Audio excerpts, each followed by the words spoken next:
Well, it's time for one of those uncomfortable conversations, folks.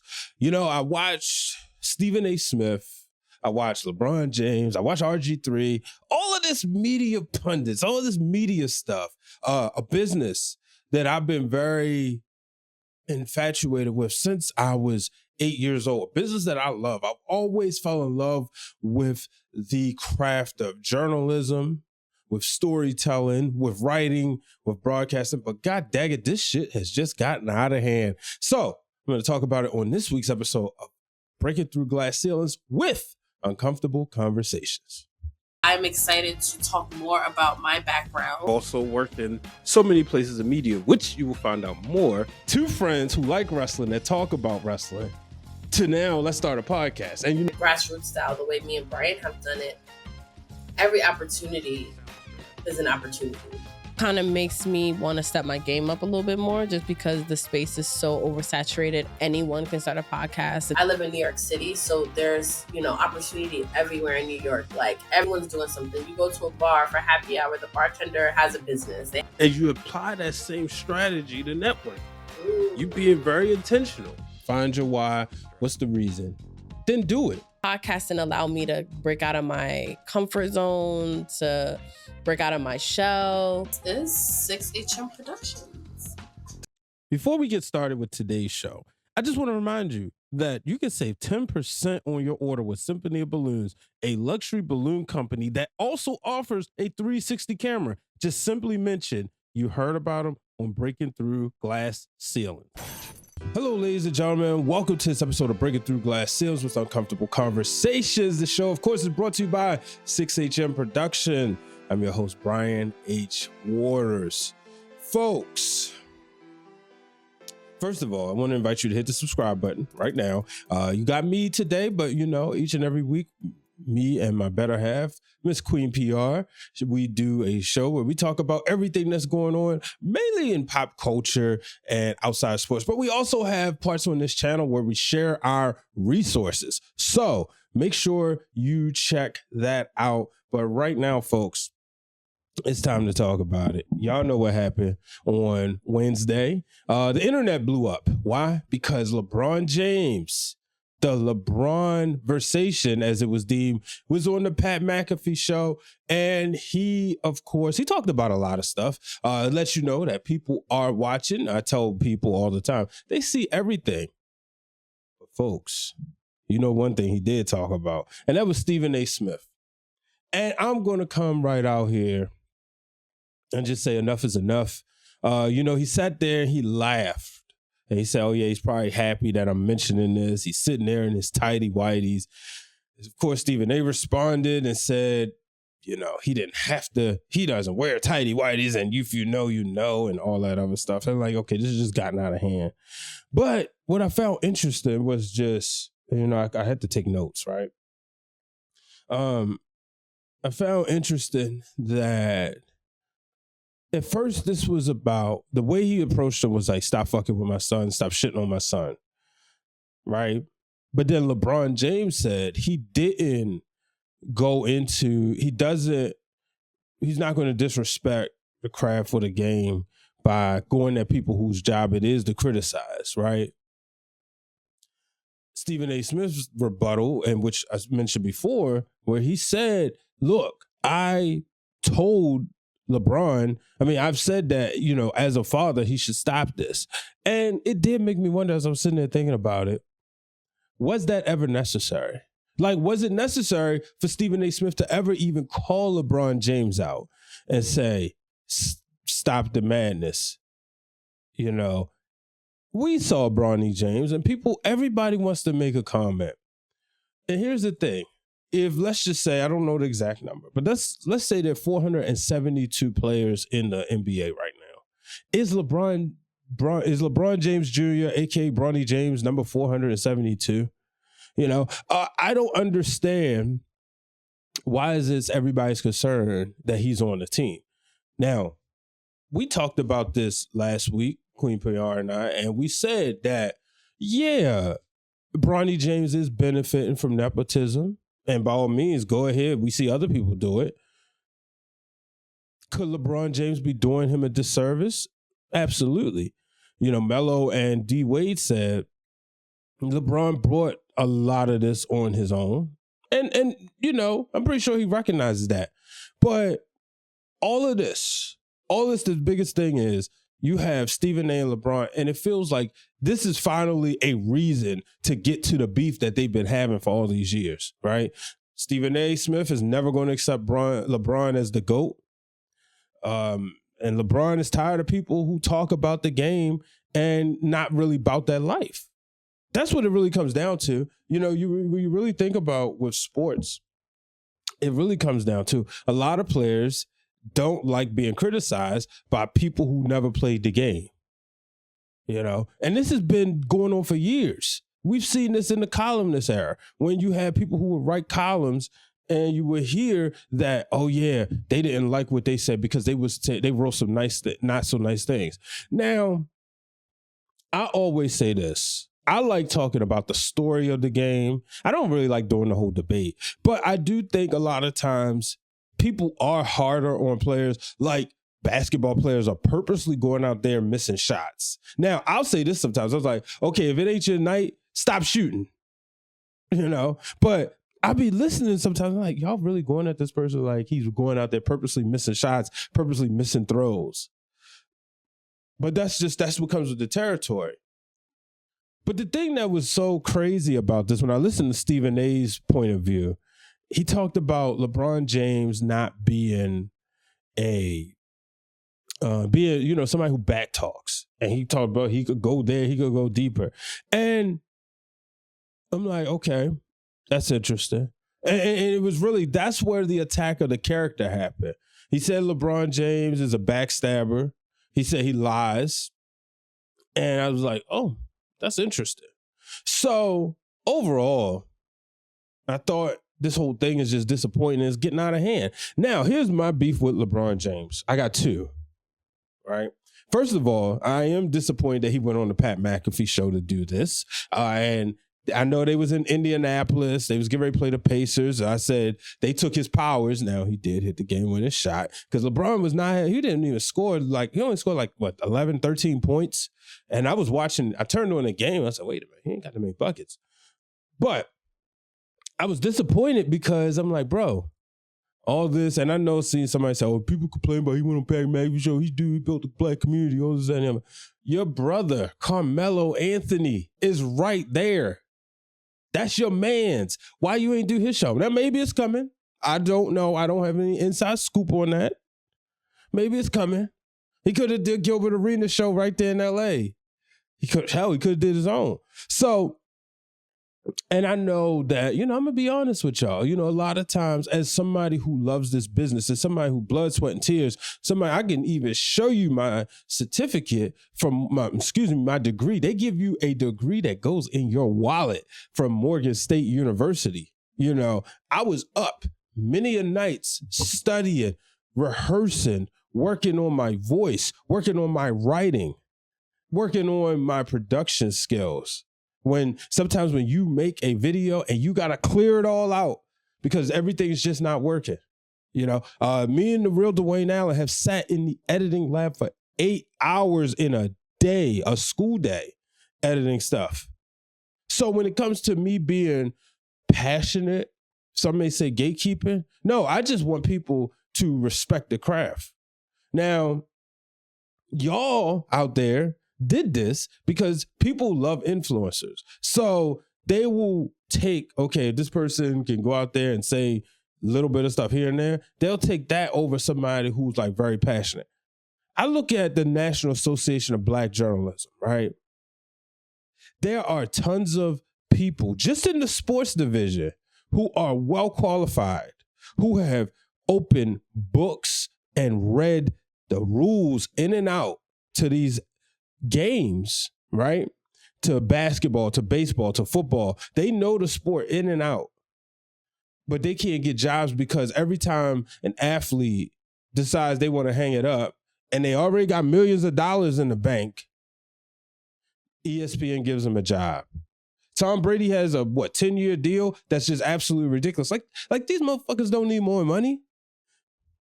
But that's my opinion. And I know people will come at me for that, but that's how I feel.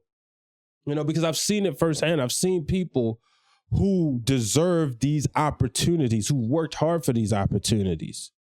But the public have gotten away from appreciating sports journalism and actually reading. So that's one of my issues with LeBron James. All these other shows, but you go do Pat McAfee's. All right, whatever. And then the thing he said about Brian Windhorst. And folks, I got to be honest with you. I'm going to get vulnerable here. Right there, LeBron James looked like a bully. LeBron James Sr. looked like a bully when he was talking about Brian Windhorst. Now, I remember when I first started paying more attention to Windhorst, and it was the whole time with LeBron's, when I really started paying attention, was LeBron leaving Miami to go back to Cleveland, but also Melo, right? And he broke down how Carmelo Anthony basically took I think it was something like $800,000-$900,000 vacation, because if he would have stayed with the Knicks, he would have had, if he would have just signed right away, he would have got so much more because of bird rights and all that.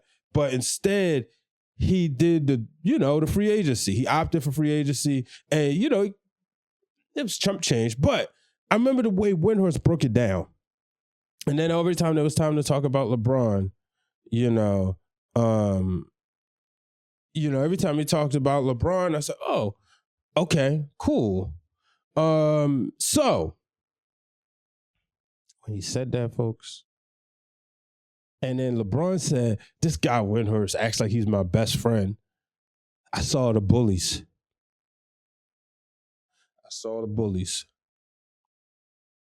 I'm going to be honest with you. Let me get vulnerable real quick, right? I'm going to get vulnerable. This is my show, breaking through glass ceilings, uncomfortable conversations. And it's not for me to get sympathy. It's for me to explain. Because I have never told this story on anybody's airwaves. And for the sake of, it's not even relevant for me to name the names, but I'll go ahead and say it, right? In 2001, WWE was at its height at the year as it started. Slowly but surely, it started going downhill. Anybody who's familiar with pro wrestling, after WrestleMania 17, it kind of hit a crash landing. The Rock leaves, Stone Cold turns heel. People didn't really like it, whatever, right? Well, going into that year, this is my freshman year of high school, I had a friend. And I told, he would always say, I would give him the latest tape I had. Oh, yo, but did you see this? Boom, let him hold the wrestling tape. So one day he comes to school, says, yo, I'm not interested in wrestling no more. So yeah, I'm not, I ain't, basically he was growing up, right? My dumb ass made the mistake of repeating that to somebody else. And I was like, yeah, so he's not into wrestling no more, yada, yada, yada. And then I mentioned that, he was telling me about this new club and they going to. So, and I still can't stand the motherfucker to this day. Not the friend, but the other person who spread this thing about me. He went out there and put together, basically said, oh yeah, Brian says X isn't in the wrestling no more and he likes girls now. I never said it that way, right? So next thing you know, I'm constantly getting bullied. And then it's like, oh, yo, is that your friend? I said, well, he's one of my best friends at school, Guess what happened? That best friend, instead of being honest and say, look, well, we ain't as close as you think we are, or we not this, that, and the other, he just kind of distanced himself, sitting at different lunch tables. So I say that to say, it was devastating. Now, we've been cool since then. Honestly, probably none of these people remember it. I remember all this stuff vividly, and that was 24 years ago, but I remember it vividly. Probably 24 years ago around this time. But I remember I became the talk of the town and it was like, oh, but yeah, you think this motherfucker your friend, he ain't your friend. So when I saw LeBron James doing that, I said, wow, it triggered me. And I said, he looks like a bully right here. And that's the way he looked sitting on that couch yesterday with Pat McAfee. So I've lost a lot of respect for LeBron James personally. respect what he's done for the game of basketball and being a family man and ambassador to the community. But there's a little bit of ounce of respect as a man because, yeah, he could have went to Stephen A. Smith. He could have pulled him aside. He waited to the third quarter. He looked at the camera. He knew there was a camera right there. You know, he caught him. He knew everybody knew Stephen A. Smith had just signed a new deal that day, and he was testing him. But he won't go on his show. He won't have a man-to-man conversation. So that's where I am with that. Ladies and gentlemen, if you want to support this podcast by wearing a t-shirt, whether it's the one that says breaking through glass ceilings or the one that says no ceilings above success, simply go to foryourwear.com. Also, you can support some of your other favorite podcasts and content creators, including Those Wrestling Girls, Seahawk, and the Wrestling Club. And you can support some of your favorite independent wrestlers, including Jay Bougie, Trisha Dora, Chaz the Dawn. Shoot, all the Pure Ignorance is on there. So go on foryourwear.com, go under the personalities, you'll find Brian H. Waters, and buy a t-shirt. And remember, I'll give you a shout out on the show. Ladies and gentlemen, are you in the gym every week? Are you looking to kind of keep yourself cool while you work up a nasty sweat? Well, I got the best thing for you. Cooling bands, bandanas, cooling towels, and so much more. Go to Vertical Athletics, get your favorite team in MLS or MLB, or guess what? Now they have a custom option so you can upload your own logo and you can save 10% at checkout when you enter the code Brian H. Waters. Go to verticalathletics.com, use the code Brian H. Waters to save 10% on some of your best cooling gear. I got to bring this up. Rgiii, Stephen A. Smith. So we know Rgiii was his contract wasn't renewed at ESPN. He is, to be honest with you, right now, when I've watched the conversation between the two, he do look like a irritated former employee. Yeah, he looks like an irritated former employee. So he went out there last week and brought up the fact, he basically said political conversations shouldn't happen on sports shows. And everybody got upset. He claims it wasn't at First Take when they was talking about everything with Jackie Robinson. But come on, nobody's believing that. But here's the thing I did enjoy, that him and Stephen A. Smith had a one-on-one conversation on his show, and they went back and forth, and they had a conversation like men. There was disagreements. There was, checks and balances. So a couple of things, Rgiii brought up that they went in on him for 8 minutes, and said that Stephen A. Smith said people didn't like Rgiii. Said he thought he did a great job, but people didn't like him there. Rgiii is another one of those people who, like I talked about earlier, just slide into the media. But, but they brought up the thing that we all remember. Rgii's, the comments made about Rgiii from a good friend of mine, Rob Parker. Now, before I get into that, I'm going to tell you this. You can't say nothing bad about Rob Parker to me. Okay? This is a man who at NABJ went out there and spoke to all of us young brothers. This is right after everything that happened with ESPN, probably a month, within a month. He went out there, he took the time out. He gave us his phone number and then told us to stay in contact with him. Ladies and gentlemen, that was 2013. It's 2025. If Rob Parker is in Baltimore, Rob Parker texts my phone. Hey, Brian, I'm going to be in Baltimore. Let's get up for lunch. I've had 2 lunches, and he brings not only just me, but other sports journalists, other aspiring sports journalists together at the table. That's what somebody who's looking to move the business forward, the NABJ Hall of Famer, Rob Parker. So on that show, Rob Parker mentioned that he had friends in D.C. on an episode of First Take in 2013. And he said, he questions Rgiii because, he got the braids. But Rgiii was going in, kind of being that guy who didn't want to be the black quarterback. That's where the conversation went. RG3 tried to blame Rob Parker, saying that because his fiance was white, that's the reason why RG3 is a cornball brother. That's not the case. It was more than that. And if anybody remember, RG3 was tied at the hip with Stephen A. Smith. Wasn't going to say it, but I'm going to say Dan Snyder. He was tied at the hip with him. And he was hard to root for. He didn't seem like it felt like RG3 was here and everybody else was here during his time. Now, if you was a Washington at the time Redskins fan, yes, that was your guy because he was prolific. People even say, I remember at the time I was a Dallas Cowboys fan, and I said, oh my goodness, we got to deal with this for the next 10 to 15 years. But my real team, unfortunately, Haloti Ngata fell on his ankle, and boom, RG3, or knee, and RG3 was never the same. And then the new coach came in and set him up by putting didn't put in the Pro Bowl left tackle, which allowed him to get hurt again. And RG3's game never adapted. Now, we seen the change. I saw how he was with Lamar Jackson when he was a Baltimore Raven. That's what made me say, okay, I can rock with this dude. But we can't shy away from the fact RG3 was on a pedestal. That's why Rob Parker, it was more than that. But I do appreciate the fact that him and Stephen A. Smith had these conversations. Stephen A. Smith said, look, you got to get alligator skin, bro. People gonna talk about you. People talk about me.